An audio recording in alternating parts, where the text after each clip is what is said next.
नमस्कार, मी रत्नकांत। गीता रत्नमध्ये आपण पाहूया 12वा अध्याय अर्थात भक्तियोग। ब्रह्मप्राप्तीसाठी भगवंताने मुख्यत्वे 4 साधन प्रकार सांगितले आहेत: ज्ञानयोग, कर्मयोग, ज्ञानयोग व भक्तियोग। ज्ञानयोग अत्युत्तम असला तरी आचरणास अत्यंत कठीण आहे। ज्ञानयोग संसारी माणसांना आचरणे अवघड वाटते। ज्यांना ज्ञानयोग व ध्यानयोग अवघड वाटतो त्यांना कर्मयोग चांगला आहे, पण त्यात सुद्धा सकाम कर्मापेक्षा निष्काम कर्म अतिशय उत्तम समजले जाते।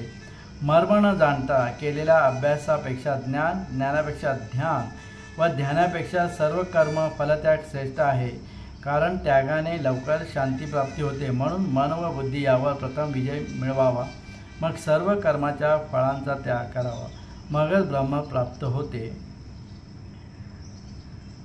असं श्रीकृष्णाने समजून सांगितलेले आहे।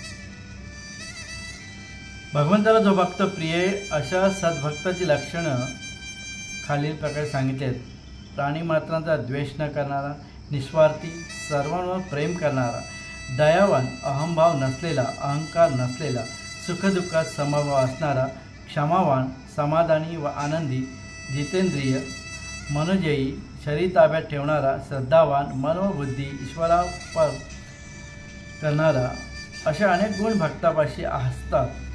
खरा भक्त नेहमी संत सज्जनांच्या व सद्गुरूंच्या सानिध्यात असतो।